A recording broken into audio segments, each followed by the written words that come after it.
o encerramento dessa primeira etapa do nosso curso, né, o encerramento dessa primeira parte, com a primeira prova. Eu quero comentar aqui a prova para a gente formalmente encerrar isso.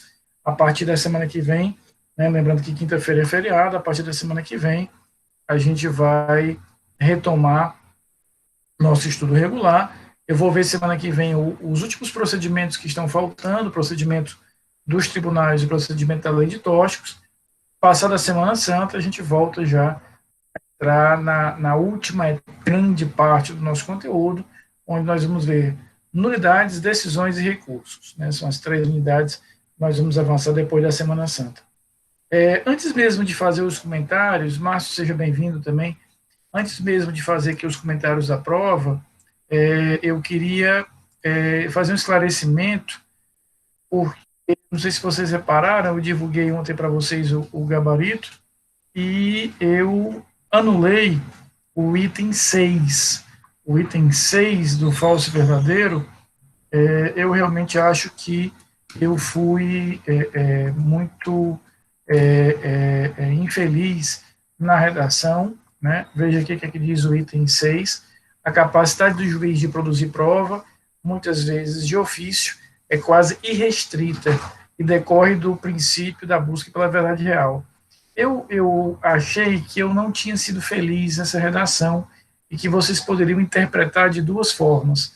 Nós vimos lá na regrinha do artigo 156 que o ônus probatório é da parte, mas que o juiz pode complementar esse ônus probatório e ter aí uma participação ativa na produção. A gente viu isso expressamente, e aí o que é que eu achei que eu tinha errado?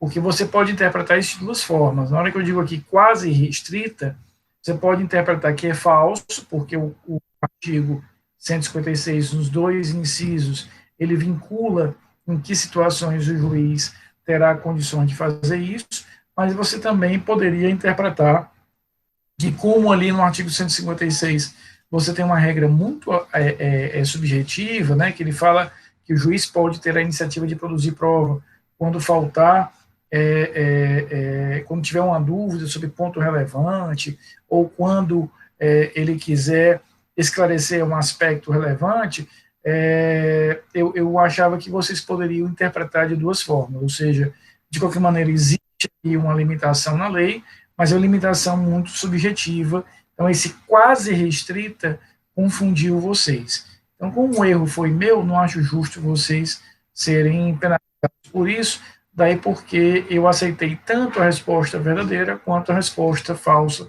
para esse determinado item, tá? Então, vamos aqui dar uma passeada, já que eu estou falando dos itens de falso e verdadeiro, vamos começar por eles.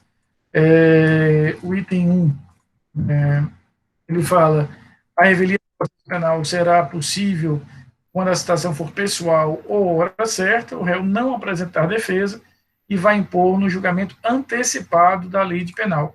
Esse item estaria certo até o finalzinho, porque esse final aí é que torna o item falso. Não existe julgamento antecipado da lei de penal, né?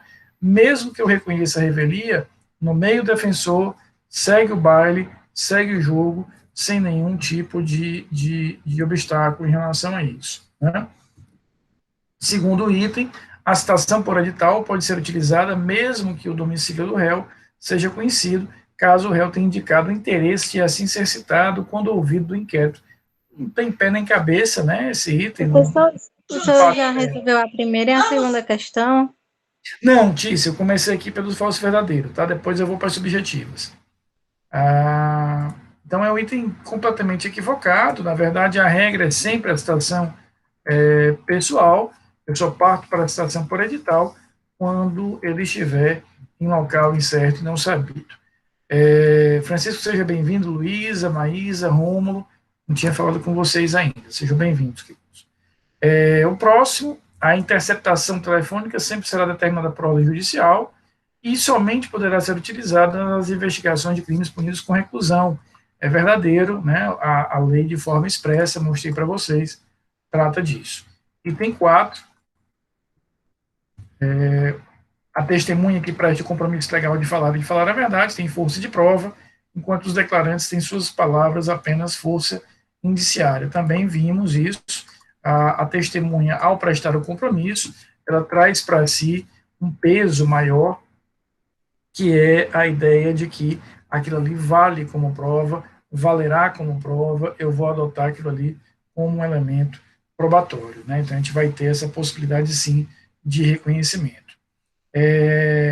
Já o informante, o declarante, ele vai falar, aquilo que ele fala tem algum valor, mas é um valor meramente indiciário. Aquela informação, ela vai colaborar com o processo, mas ela sozinha, por exemplo, não pode fundamentar uma decisão. Temos aqui o quinto, o interrogatório é feito pelo juiz e não permite que as partes façam perguntas ao réu por ser somente meio de prova e não de defesa. Falso, né? Nós vimos que é possível, sim, que as partes façam perguntas de forma expressa. Como eu falei no início, eu anulei o item 6, repito, achei confuso, eu achei que vocês poderiam fazer duas interpretações, então, como o erro foi meu, e eu não tenho nenhum problema de assumir meus erros, eu não quero penalizá-los. Então, eu considerei aí as duas respostas, porque eu entendi que as duas interpretações, você poderia interpretar esse item como verdadeiro e interpretar esse item como falso. Né? 7, a citação por... Mas ele era verdadeiro, professor? Não, Tícia, é isso que eu falei. O 6, ele pode ser interpretado das duas formas. O item 4 ficou com... Só não tinha, Romulo. Eu, quando montei o item 6, eu tinha na cabeça a resposta falsa, porque ele não é quase restrito. Mas depois, refletindo, é por isso que eu sempre gosto de fazer o gabarito só na hora que eu vou corrigir, eu verifiquei que era possível, sim, a gente interpretar também como verdadeiro, porque por mais que a lei vincule e indique que só em alguns casos eu posso eu ter a iniciativa probatória, é uma redação muito subjetiva que o código usa. Diga, Romulo. O item 4 ficou como verdadeiro? Ficou. Né? O item 7, a citação por hora certa não poderá ser utilizada nos crimes contra a vida, não tem nenhum sentido, a citação por hora certa não tem nenhuma vedação, ela pode ser utilizada em qualquer processo, em qualquer crime, desde que preenchidas aqueles requisitos, ou seja, eu perceba que aquele réu, de fato, ele reside, está criando apenas o embaraço para ser citado, e etc. Oitavo, a busca e a apreensão pessoal só é permitida com autorização judicial prévia, quer seja ela pessoal ou domiciliar. Item completamente equivocado, né, falso, não tenho muita dúvida em relação a isso. O item 9 é a aplicação literal do artigo 167, o exame de corpo de delito pode ser substituído pela prova testemunhal. O artigo 167, ele expressamente vai nos dizer isso, ou seja, na ausência da prova pericial, exatamente, Tice, ele vai poder ser utilizado. E o 10, a busca e apreensão domiciliar pode ser executada a qualquer hora, mesmo sem autorização do dono da casa, pois é oriunda de ordem judicial. Não é bem assim, né? Ela pode ser executada durante o dia, independentemente da permissão daquele determinado dono, mas durante a noite ela vai precisar ter a permissão expressa daquele responsável pelo local. Nas subjetivas, foram dois casos em que eu trabalhei de forma expressa com vocês. A gente vai ter na primeira a ausência do corpo de delito, ela pode ser substituída pela prova testemunhal, desde que aquela prova testemunhal seja firme, forte o suficiente para comprovar a materialidade. Então, há sim a possibilidade da substituição. E a segunda, que condições obrigatórias o réu tem que cumprir para ter homologado o acordo de colaboração premiada e quais os benefícios. Veja, a gente viu que ele tem que estar acompanhado por advogado, ele abre mão do direito ao silêncio, ele tem que confessar todas as práticas que ele realizou ilícitas, ele tem que indicar onde é que está o patrimônio oriundo daquele determinado tipo de prática ilícita, e ele pode ter, sim, algumas vantagens, que vão desde o não oferecimento da ação penal, até dizia para vocês que é a cereja do bolo nesse caso, até outras, como, por exemplo, uma redução de pena, ele pode vir a ter. Então, isso é perfeitamente possível, dentre outros, como a estipulação de um regime prisional mais favorável, ele ter aí uma diminuição da própria pena, tudo isso é suficiente para que ele possa negociar dentro do acordo de colaboração que ele vai ter ali. O que foi que acharam da prova? Gostaram da prova, do nível da prova? Professor, Oi. então, o senhor pode falar... Eu gostei muito da prova. O senhor pode falar novamente da primeira questão? Posso.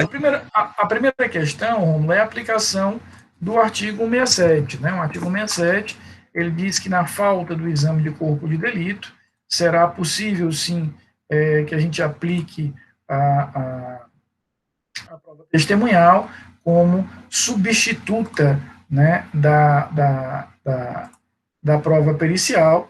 A prova testemunhal teria aí condições de efetivamente dar suporte à comprovação de materialidade. Né? Eu posso comprovar a materialidade mesmo sem que eu tenha o exame de corpo de delito, no momento em que eu o substituo pela prova testemunhal. Né? Então, a prova testemunhal pode perfeitamente ser objeto de uma substituição total do exame de corpo de delito.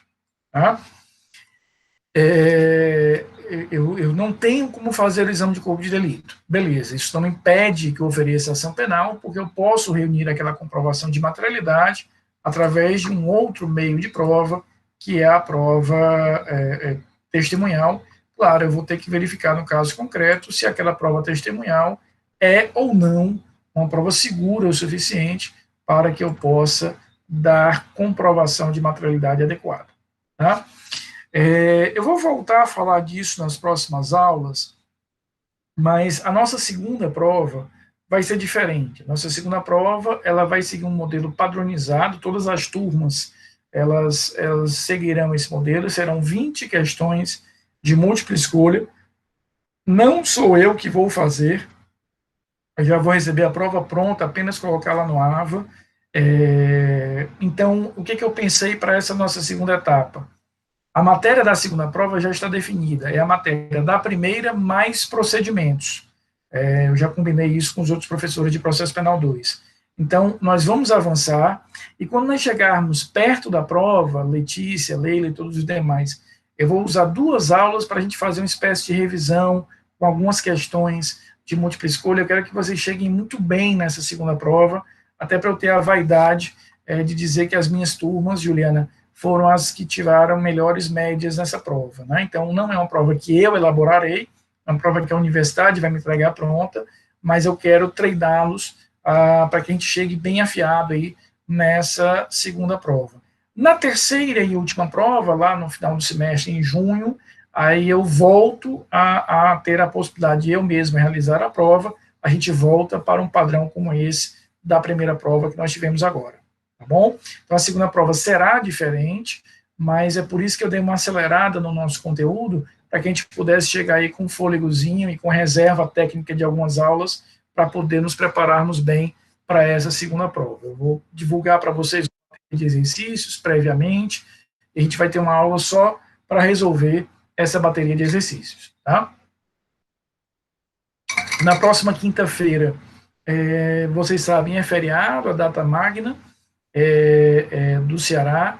Na terça-feira que vem, nós vamos encerrar os procedimentos. A gente já vinha estudando os procedimentos antes da prova, vamos encerrá-lo na próxima terça-feira, e depois da Semana Santa, a gente começa as 3 últimas unidades: nulidades, sentença e recurso. Só que essas 3 unidades, elas não cairão na segunda prova. Eu as cobrarei de vocês só na terceira prova. Por isso que a gente vai ter essa folguinha para nos prepararmos bem para a segunda prova, que vai ter essa formulação aí diferente, distinta, por decisão da universidade. Estamos entendidos? Alguma dúvida? Não, prof. Tranquilo. Fiquem bem, hoje era só isso mesmo, era só para a gente fechar formalmente essa primeira etapa, e semana que vem a gente retoma o estudo da nossa disciplina, tá bom? Já focando, visando aí essa segunda prova que vai ser diferente. Valeu, professor. Bom feriado. Fiquem bem, para vocês também, querida, fiquem bem. Beijo grande. Professor, Oi. eu estava